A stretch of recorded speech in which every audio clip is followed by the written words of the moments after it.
dañuy xuus ci seen émission jàngat ci kaw jàngat daal di ñëw jàngat kàddu yu ki nga xamante ni moom mooy Aliou Tine bu fekkee yéen a ngi suivre suñu ay live yaa ngi doon gis ma doon joxe sama xalaat ci ñàkk d'accord ci ni société civile bi di doxee ci yenn cas yi da nga ko ci gis mu fës taxaw ci yenn cas yi mu mel ni kuy taxaw di seetaan te am na ñu leen di éclabousser ci mel ni que ñoom dañuy liggéey pour ay compte ay ONG yu nekk ci kaw yu nga xamante ne ni am nañ ay intérêt parfois ñu am seeni combat bëgg ñu leen koy porteel am na ñuy wax ni que am na benn parti bu nekk ci société civile bu nga xamante ne nii dañuy laal moo tax ñu jël yenn position yi ci affaire loi bi man ma am lu ma jaaxal ci sortie bi nga xamante ne nii moom la Aliou Tine def par rapport ak la loi d'amnistie instant bi dafa am benn sortie bu mu def boo xamante ne ñi ngi ko doon gën a xaar ci jamono ji Macky Sall bëggee forcer li nga xamante ni moom mooy la loi d'amnistie waroon nañ cee sentir bu baax a baax waa société civile ak ci parti bu mu ci mën doon ndax ñëpp xam na ni que société civile ak ñi nga xamante ni mooy kuréel yi fii taxawal droit de l'homme nekk na yu bari ay Seydou Gassama ñi ngi fii ñoom Aliou Tine ñi ngi fii ñoom Y'en a marre ñi ngi fii mais gis nañ ni que daal moment bi nga xamante ni nii ci la Macky Sall bëggoon a forcer loi bi ni ñu bëgg a taxawee tey taxawuñu ko woon démb te ku mel ni que Aliou Tine bu ma la ko tegalee léegi da ngay gis ni d'accordul woon ak Macky Sall démb ci le fait que ñu bëggoon a forcer amnistie bi et pourtant ñàkkoon na cee d'accord mais gisuñu ci woon taxawaayam moom ak ay mbokkam yi mbokkal société civile bi beneen bi ki des mooy dafa gis ni nguur gu bees gi tam ni muy defee d'accord ci ak moom te mi ngi leen di imposer pour que ñu indi woon waxtaan avant que ñuy dem di proposer loi interprétative bi loi bu bees bi nga xamante ne nii moom la Amadou Ba indi mu nekk la loi interprétative j'y arrive bi ñu bëgg a indi ndax amnistie bu fekkee ni que voté nañ ko ba pare rek dañuy sax tere journaliste yi ñu di ci wax mooy maanaam li fi amoon am na fi gas nañ ko suul nañ ko mi ngi ci suñu gannaaw nañu jëm ca la ca kanam waaw lu ñu gas suul ko ba tere kenn ku nekk wax ci ñu voté ko ba pare naka lañ ci mën a woowewaat waxtaan damay sentir benn incohérence ak benn je sais pas moi xaaral ma dëkkal leen ko au fil du débat ñu mën a pare pour ñëw gis daal incohérence yi ñuy sentir ci moom Aliou Tine malgré respect bi nga xamante ni am nañ ko ci moom wax dëgg yàlla. bu mu taxee ni waxtaan war na mën a am amoon na temps bu yaatu ngir li ngeen doon bëgg mu am ko mais ngeen bàyyi. prédation bi ñu génnee ak Stanford ak. ba mu taxee ni waxtaan war na mën a am amoon na temps bu yaatu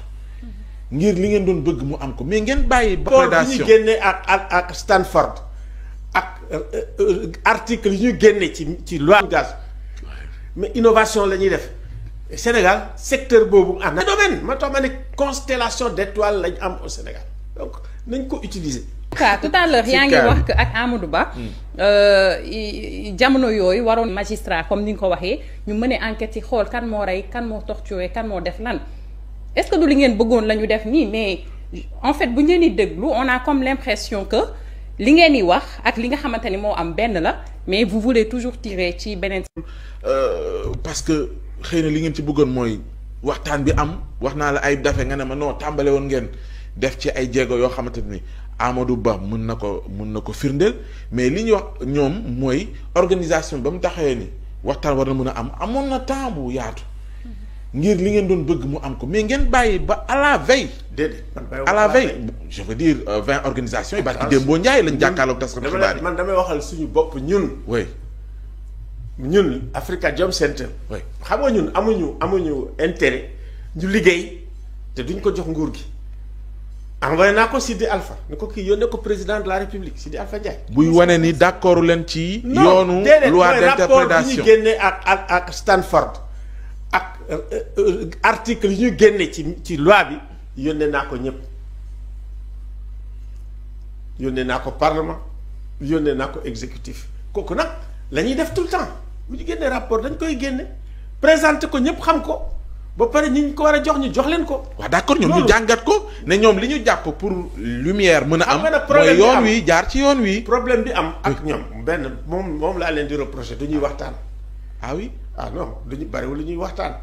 surtout exécutif bi bariwul lu ñuy waxtaan. il faut bu fekkee ne am na des problèmes extrêmement importants ñu am ay experts parce que Sénégal dafa am expertise te Sénégal li nga xam ne moom lañ am ci ressource ci li nga xam ne man yaakaar naa ne moo gën am solo mooy ñin yéen c'est pas le pétrole c'est pas le gaz c'est pas le truc mun nañ sax bàyyi pétrole beeg gaz am na temps ma ne soxlawuñu pétrole beeg gaz xel bi rek day dem am na réew yoo xam ne amuñu pétrole amuñu gaz. man daal jaaxle naa quoi jaaxle naa trop quoi ndax suñu papa Aliou Tine vraiment on voue beaucoup de respect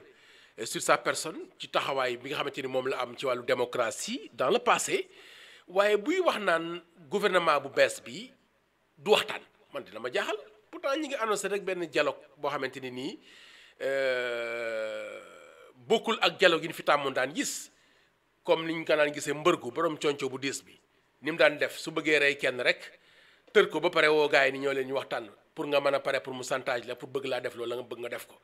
wala mu xool lu ko arrangé ci moment bu mu ko arrangé woo ña ko arrangé pour mu ñëw bëgg a mel ni kuy waxtaan comme na ko Tikan Jafakoli waykat bu mag boobu doon waxee naan ni il allume le feu il l'attise et après il vient jouer aux pompiers ah gis nañ ay dialogue yu franc comme ni ko président Diomaye waxee daal ni Diomaye moom daf nee na moom dialogue daf koy bëgg ci temps de paix fu dara xewul mu woo leen ci ay points yu am solo force vive yépp ñëw kenn ku nekk joxe ci sa xalaat ci benn diiru at matagul at wala at rek kese ñaari yoon yoo xamante ni nii def na dialogue pour mën a permettre nit ñi joxe seen xalaat lu musul am privilégié jàkkaarloo ak way taskatu xibaaru réew mi te bu njëkk dañoo tàmmoon di gis gars yi bu ñu bëggee wax dañuy dem tugal complexe yi jige askan bi di communiquer ci moment bu nekk ak lu munti am loolu lañ fi tàmm di gis mais su ma jëmee ba gis sama papa Aliou Tine di wax naan nguur gu bees gi li ko jaaxal ci ñoom mooy du ñu waxtaan est-ce que yéen internet yi d'accord ngeen ci loolu wala moom miy wax ci ban sens lay waxee wala moo man maa comprendreul wala man maa déggul. ah oui non duñu bariwul lu ñuy waxtaan surtout exécutif bi bariwul lu ñuy waxtaan il faut bu fekkee ne am na des problèmes extrêmement importants ñu am ay experts parce que Sénégal dafa am expertise te Sénégal li nga xam ne moom lañ am ci ressource ci li nga xam ne man yaakaar naa ne moo gën am solo mooy ñin yéen c'est pas le pétrole c'est pas le gaz c'est pas le truc mun nañ sax bàyyi pétrole beeg gaz am na temps ma ne soxlawuñu pétrole beeg gaz xel bi rek day dem am na réew yoo xam ne amuñu pétrole amuñu gaz mais innovation la ñuy def Sénégal secteur boobu en Afrique mun nañ ko jël dañ ci dul def xaalis mais sénégalais c'est des inventeurs et puis dans tous les domaines ma tax ma ne constellation d'étoiles lañ am au Sénégal donc nañ ko utiliser valoriser ko mu nekk transpartisan ça veut dire amul parti amul lii amul laa boo fekkee kii ak foo munti ne bu nekkee Pastef nga jël bu nekkee feneen nga dem jëli ko andi ko Sénégal day dox. day dox bu baax. ci toll nii. en tout cas tout à l'heure yaa ngi wax que ak Amadou Ba. jamono yooyu waroon ngeen situer responsabilité yi xool ku ci nekk ban niveau de responsabilité nga ci am. mais li nga wax fii nii yëpp moi j'ai l'impression que ñoom moom la ñu bëgg a ñëw concrétiser à travers cette loi interprétative bi parce qu'après mën nañu jël mener ay enquêtes xool des magistrats comme ni nga ko waxee ñu mener enquêtes yi xool kan moo rey kan moo torturé kan moo def lan est-ce que du li ngeen bëggoon la ñu def nii mais en fait bu ñu leen di déglu on a comme l'impression que li ngeen di wax ak li nga xamante ni moo am benn la mais vous voulez toujours tirer ci beneen sens bi. déedéet ñun gis nga li ma wax nii. ñun wax nañ ko avant enquête bi mais les Nations Unies bi ñu demee teg waxtaan bi ak certes Sénégal ba pare Sénégal dañu am aussi commission nationale des droits de l'homme oui. mais commission nationale des droits de l'homme en matière de droits de l'homme ñoom ñooy les premiers conseillers du président de la République ak de l'État du Sénégal ñoom man bi ma nekkee président commission des droits de l'homme nii bii nii loolu laa doon wax Macky Sall que ñun bu fekkee problème mu droit de l'homme la da ngeen ñuy saisir ñu waxal leen te ñoom dañuy liggéey ak Nations Unies mais keroog bi fa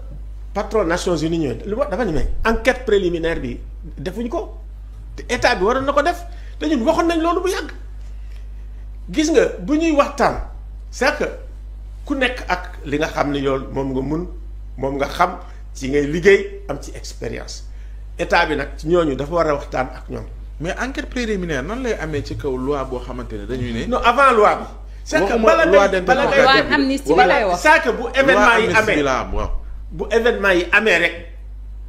xam nga avant ñu dem ci loi d'amnistie bi. loi d'amnistie deuxième étape la.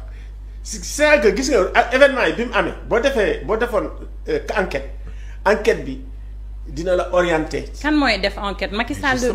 était là. Macky Sall était là il l'a pas fait il a fauté. oui c'est pas normal. il devrait le faire alors. il n'a pas.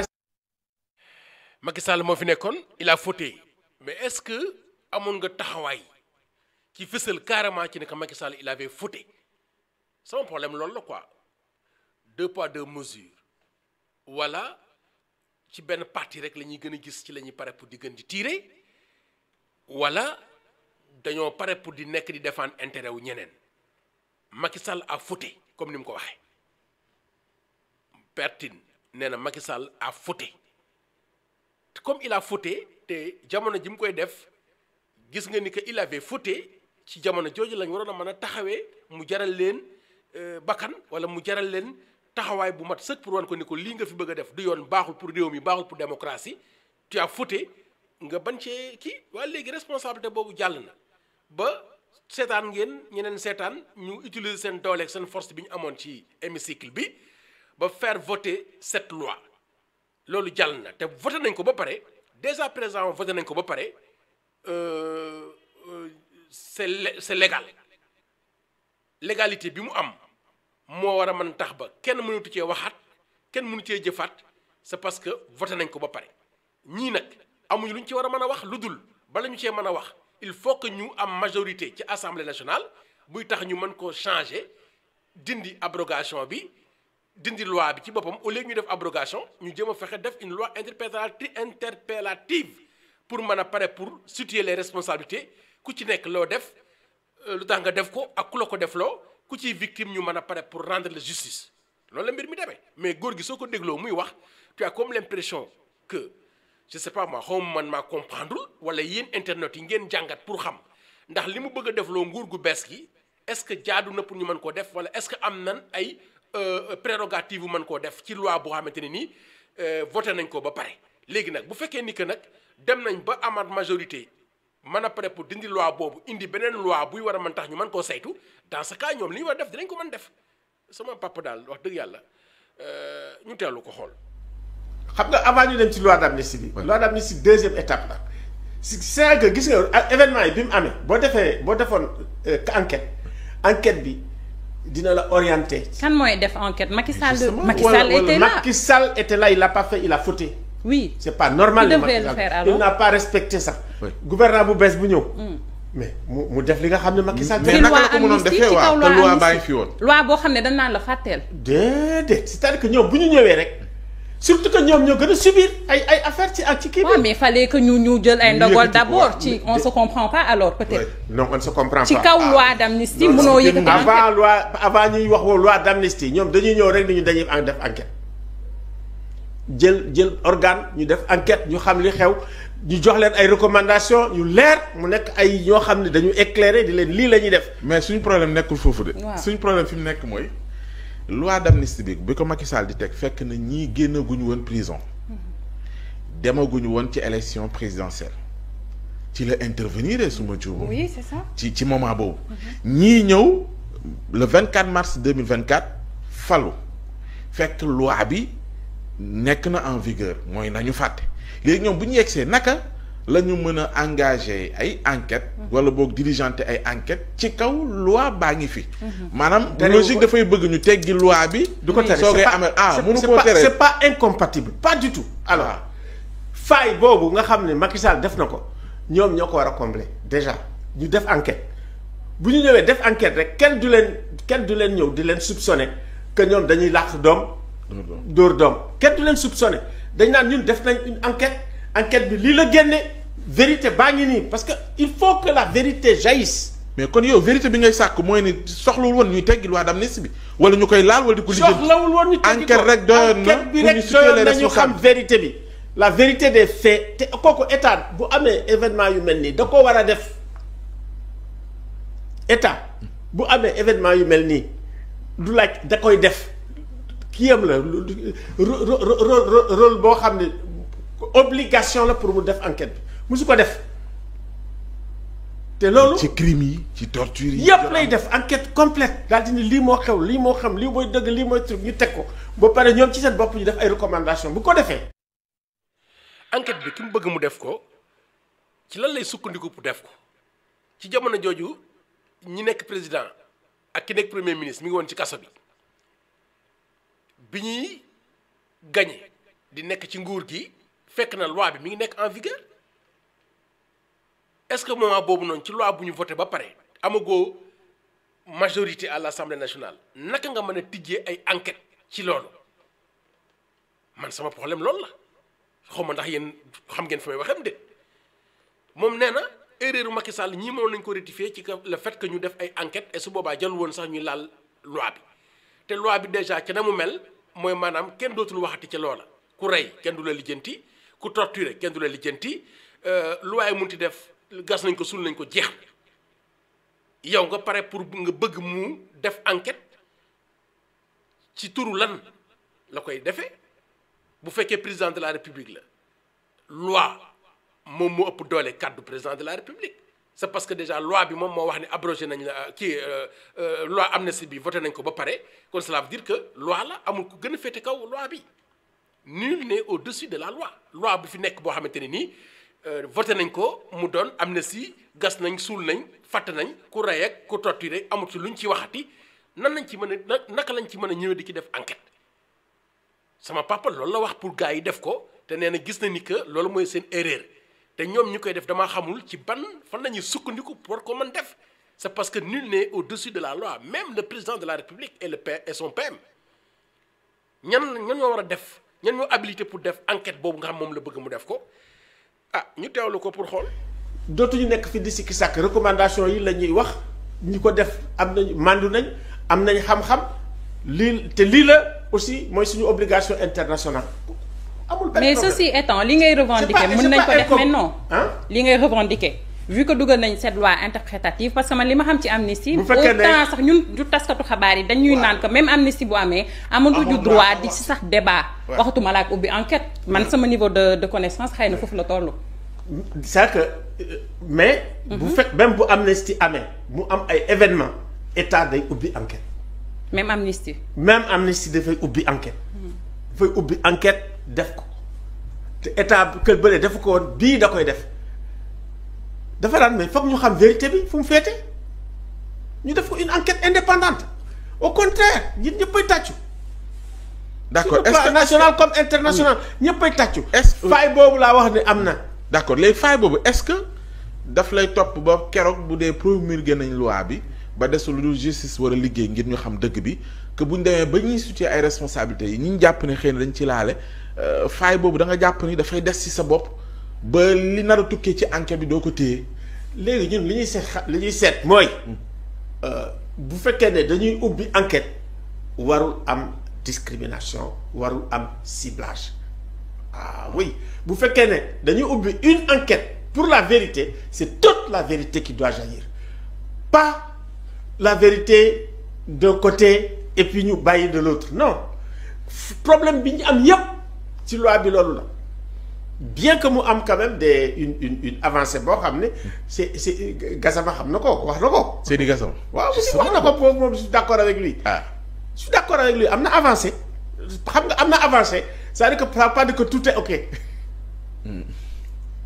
am na avancé te Koso il faut le reconnaître. parce que yéen seen biir en société civile vous ne parlez pas le même langage. non c'est-à-dire que oui d'accord nañ ci approche bi nangu nii. c'est tout à fait normal.